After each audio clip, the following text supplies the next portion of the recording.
ቤት ያላት ያክስቴ ልጅ ጋር የመጣው ነው መሰለኝ። እግዚአብሔር በቃ ድሮም ጸጉር ቤት ያላት ያክስቴ ልጅ ጋር ለጠይቃት የመጣው ነው ይመስለው እንጂ ከባዶ ተነስቶ የተሰራ ጸጉር ቤት በፍጹም አይመስልም። እውነት ያንቺው ጸገነት ነው የኔ ነው።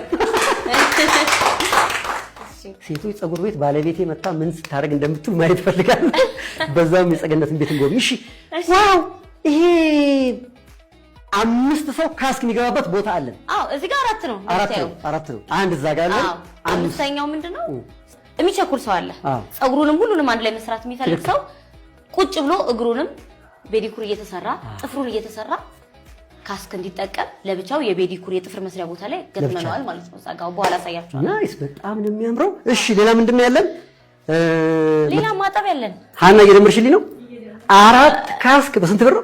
5 ካስክ በ85 ሺህ ብር ከነ መስቀያው 15 ሺህ በ85 ሺህ ብር የተወደዳችሁ ተመልካቾች የልፋታችሁ ውጤት ነው። ደምሪያና እሺ የተወደዳችሁ ተመልካቾቻችን ያለነው ጸገነት ቤት ማኪባ የውበት ሳሎን ነው። ለምን ማኪባ እንዳለችውም ትነግረናለች። ሐምሌ 5 ጸጉር ቤት ሊከፈት ነው። ከአንድ ወር በፊት የነበረችው ጸገነት አለች። አሁን ከአንድ ወር በኋላ ደግሞ ያለችው ጸገነት አለች። እስኪ ስለ ሁለቱ ጸገነቶች ንገሪኝ። ከአንድ ወር በፊት የነበረችው ጸገነት ያው ከአንድ ወር በፊት አንተ ጋር ከመቅረቧ በፊት የነበረችው ጸገነት በቃ በጣም የምታሳዝን ምን እንደምትሰራ ግራ ይገባት ባለፈ የቤተሰብ ፕሮብሌም ምክንያት ብቻዋን ሆና በቃ አንገቷን ደፍታ በረዘግታ የምታለቅስ ሴት የነበረችው ብቻዬን እንዳልሆንኩኝ ኢትዮጵያ ሄርጓ ሳይቶኛል። እኔ ሌላ ምንም አፍ የለኝም። ምንድነው ሸክላ ነገር ጠነከረብኝ። ሸክላ ነው አንደኛው ነው። በጣም ውድ ነው። ተመቸሽኝ ጸገነት ታውቃለህ። አንደኛ ካሉን አትገዛም። አዎ ይሄ ማለት ደጋግመህ እንትን የምትለው ነገር አይደለም። ቅድም እንደነገርኩ ይሄ እንደ ልብስ እንደ ጆሮ ጌጥ ወይ እንደ ጫማ ምናምን የምትቀያየረው ነገር አይደለም። ምርጡ የህዝብ አደራ አለብኝ። እኔ እኮ የህዝብ ልጅ ነኝ። ጥሩ የሆነ ነገር ነው ማግኘት ያለበት። እንደው እግዚአብሔር እንደው ጸገነት አንጀቴን ያረሰችኝ እንደው በጣም ነው ያኮራች። እግዚአብሔር ይስጥሽ። አሜን። ቦይለርም አስገጥመናል እና እንግዲህ ስንት እንደተገዛ ልንገርህ። ላስደንግጥህ ላስደንግጥህ። ስንት የተገዛ ነው ገምት። እሺ ገምት። ምንድነው? እኔ ሻወር ቤት መታጠቢያ እዚህ ጋር አለ፣ ወንበር አለ 20 ሺህ ብር። ምኑ ጃንሆይ ከሞቱ ገበያ አልወጣም ማለት ነው። የምሬና ጃንሆይ ከሞቱ ገበያ አልወጣም ማለችኝ። ይሄ 50 ሺህ ብር ነው የተገዛው። ኧረ ዝም በይ። ይሄም 50 ሺህ ብር፣ ይሄም 50 ሺህ ብር፣ አጠቃላይ 100 ሺህ ብር ነው ለማጠቢያ ያወጣሁት። ይሄ አንዱ ብቻ 50 ሺህ ብር ነው? አዎ ከቦይለሩ ውጪ ማለት ነው። 50 ሺህ ደምሪልኝ ሐና።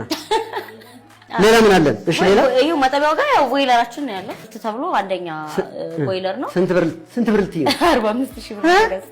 ዋናው 45 ሺህ ብር። አዎ ጸጉር ቤት ያላቸውም ሰዎች ያውቃሉ፣ ሻጮችም ያውቃሉ፣ የጠየቁ ሰዎችም ያውቃሉ። እኔ የመድኃኔዓለም ቀን ደርሶ ነው እንጂ እናንተ ደጋግ ኢትዮጵያውያን ስላላችሁ ነው እንጂ እኔ እኮ ጸጉር ቤት ብትከፍት ያልኩት እኮ መቼ እንደዚህ መሰለኝ።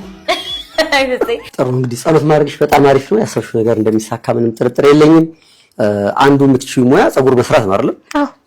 ዛሬ ታሪክሽን ስትናገሪ ልባቸው የተነካ ሰዎች ደግሞ ተባብረው በትንሹ ጸጉር ቤት እንድትጀምሪ ቢደረግ ህይወትሽን እያስተካከልሽ መሄድ ትችላለሽ ብዬ አስባለሁ። በደንብ ደጋግ ልብ ያለው ሰው መብዛቱ ነው። እኔና አሁን እንደዚህ ጥሩ ነገር አሁን ይሄን 50 ሺህ ብር ምናምን ያልኩ እንጂ አለ ከ12 ሺህ ብር ጀምሮ ማጠብ ያለኩ ትክክል። ግን 5ም 10ም እንደነገርኩ ማለት ነው 15 ብር የላከልኝ ሰው አለ። ያ 15 ብር የላከልኝ ሰው ሲመጣ አንገቱን የሚቆረቆረው መታጠቢያ ላይ መታጠብ የለበትም። በቃ ይሄ የህዝብ ንብረት ነው፣ የኔ ብቻ አይደለም። ያለ 100 ሺህ ብር ደምሪልኝ። እሺ ሌላ 45 ሺህ አዎ በቃ አስቀንሰው 100 ሺህ የቦይለሩ አለ ስንት 145 ሺህ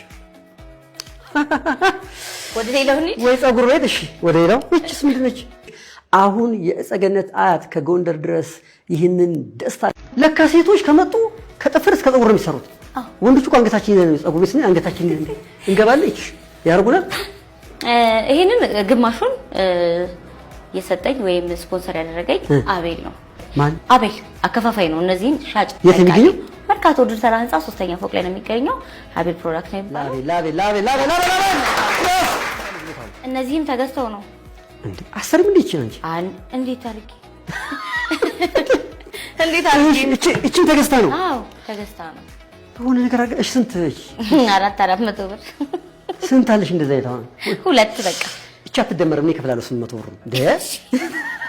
እሺ ወንበር ስንት አለ እዚህ ቤት? በጣም ብዙ ወንበር አለሽ። አዎ ወንበር ብዙ ነው ያለኝ። እሺ እንደም 1 2 3 4 5 6 7 8 9 10 11 እሺ አንድ ወንበር ስንት ነው? 5500 5500 እሺ 5500 ሲባዛ በ11 የጥፍር ዕቃ የጨመርኩት 14200 ብር ጨምሬያለሁ።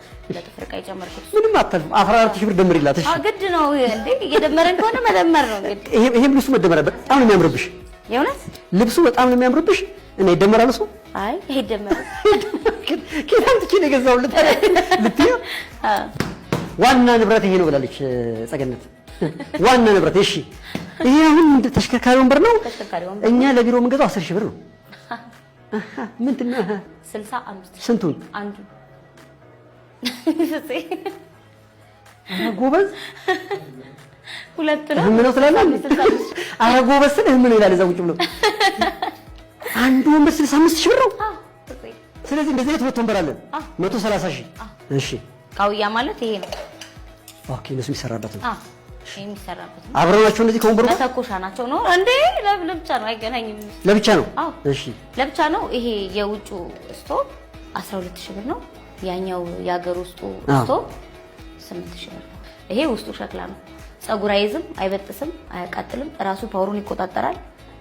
ሰራተኛ ወይም የሚሰራ ሰው ራሱ እላፊ ቁጥር ላይ ቢያደርገው ራሱ ተቆጣጥሮ ፀጉር አያቃጥልም። አንደኛው ነው። አንቺ አንደኛ ነው የምትገዢው? አንደኛ ነው የምገዛው እና ሁለት ነው የገዛሁት። እዛ ጋርም አለ እዚህም አለ። ሁለት ነው? ሁለት ነው የገዛሁት። ስንት ብር ነው? 38000 ብር አንዱ። ከዛ ቀጥሎ ደግሞ እነዚህ አሉ 9500 ብር አንዱ ነው። እቺስ ምን መተኩ ምንድን ነው? አራስ ላይ የእናንተ ካሜራ እንትን ነው የኛው ብር ነው እንጂ ቃል ልታስደምር ነበር። የኛን የላይት ክዳን ያስቀምጣ ራሳችሁ ያስቀመጣችሁት እውነት። ሌላም አለ ያልኩ ፎሉ ነው። እሱ ስንት ነው? 4000 ብር። ሁለት ፎል ብለሽ ደምርላት። ሁለት ፎል ስንት ደረስን? 973000 ብር ደርሰናል። እኔ ግን ተመኘው 973000 ሰብስክራይበር ብንገባ ብለን። የተወደዳችሁ ተመልካቾች ይሄን ፕሮግራም እያያችሁ ያላችሁ ሰብስክራይብ ያላደረጋችሁ ሰብስክራይብ አድርጉ። 900000 እንገባለን እንደ እግዚአብሔር ፈቃድ። እሺ ምን እንደምር ደግሞ መስታወት ጋር የምታያቸው እነዚህ 3 መስታወቶች አሉ። በዚህኛው በኩልም ደግሞ የምታያቸው 2 መስታወቶች አሉ። እሺ መስታወት ደግሞ ምንድነው? መስታወት ማለት የምታይበት ነው። እነሱ አንዳንድ ሺህ ብር ስጽይታ አይደለ? እሺ መስታወት ስንት ነው ደግሞ? መስታወት እኔ ይሄንን ማለት ነው እያንዳንዱ 9000 ብር ነው። በትዕዛዝ ነው የተሰራው። 9000 በ3 ለዛ ነው ይደመርበት። እሺ ሌላ እና እዚህ ሁለቱ መስታወቶች ደግሞ የትኞቹ? 3000 ብር ነው። ኦኬ እዚህ ያሉ ደግሞ 3000 ብር። እሺ ደምሪ 23000 ብር ይደመር 23000 ብር 1 ሚሊዮን ልንገባ እየተንደረደርን ነው። የተወደዳችሁ ተመልካቾቻችን 1 ሚሊዮን አልፈናል። እግዚአብሔር ይባርካችሁ፣ እግዚአብሔር ይስጣችሁ። የእናንተ የሥራ ውጤት ነው። በጸገነትም እግዚአብሔር ይስጣት፣ አላሳፈረችንም። ሌት ተቀን ሰርታ የላካችሁላትን ብር በሙሉ ኢንቨስት አድርጋ ይኸው እንደዚህ አኩርታናለች። እና የቀረም አለ። የቀረው እንግዲህ ማኪባ የሴቶች የውበት ሳሎን የሚለው ትልቁ ታፔላ የሚያበራ ታፔላ ይቀረናል። ትዕዛዝ ላይ ነው። አሁን ስላልተገጠመ ነው ያላያችሁት እንጂ ይመጣል። ታዟል። ተከፍሏል። ተከፍሏል። ተመስገን። ግን እየመጣ ነው። ቀብድ ተከፍሏል። ቀሪ የሚከፈለውም አለኝ እጄ ላይ ቀብድ ነው የከፈለው። ልክፈለው እንዲቀርብ ደስ ይለኛል። እስቲ ሁለተኛ እንዳልመጣ ፈልገሻል እዚህ ቤት ማለት እንድንቆራረጥ አይደለም። ጨረስ ነው በቃ። ማስታወቂያ ሰቅለና ሰው መጣ አለቀ። የቀረ ቃለ ግን በቃ አረፍ ብለን አወራካለሁ። የሚደመረው ነገር ግን አልቋል። ሌላው ጸገነት እንግዲህ ተመልካቾቻችን በጉጉት የሚጠብቁት አንዱ ያንቺ ፀጉር መከፈት ነው። ሌላው ደግሞ እንግዲህ እንደ እግዚአብሔር ፍቃድ ደግሞ ወደፊት ምኞቴ ዘማሪ መሆን ነው ብለሻል። ብልጥ ሴት ጥሩ ጓደኛ ነው የምትመርጠው። መልኳ አይደለም፣ ገንዘቧ አይደለም፣ ዕውቀቷ አይደለም፣ የማን ልጅ ናት አይደለም፣ ወይም የማን ሚስት ናት አይደለም። ትልቁ ነገር ጎበዝ ናት ወይ ለራሷ ለህይወቷ ሰዓቷን አጠቃቀሟ እንዴት ናት? ህይወቷን የምትመራው እንዴት ነው? ጠዋት ተነስታ የት ነው የምትሄደው? ማታ ሲመሽ የት ነው የምታመሸው? ምን ቤቷን ነው የምታመሸው? ደጅ ስትዞር ነው የምታመሸው? በየቦታው ማይሆን ነገር ስታደርግ ነው የምታመሸው? ምንድናት ያቺ ሴት ነው? ያንን ህይወት ነው ለኛ የምትሰጠን። አስተዋይ ሴት ብልጥ ሴት፣ ጎበዝ ሴት እሷን ነው ጓደኛ ማድረግ ያለብን። በጣም ብዙ ሰው ይሸወዳል በጓደኛ። ዙረታም ጓደኛ ይወዳል ሰው አብሮ ለመዞር። ወሬ የሚያበዛ ጓደኛ እንወዳለን። በተለይ ሴቶች አይጠቅመንም። ሰብሰብ ያለች ጠንካራ ጎበዝ ሰራተኛ፣ በመንፈሳዊ ህይወቷ ጠንካራ ጎበዝ፣ የምትቆጣ የማይሆን ነገር ስናደርግ መስመር የምታስይዘን እሷ ናት ጓደኛ ማለት።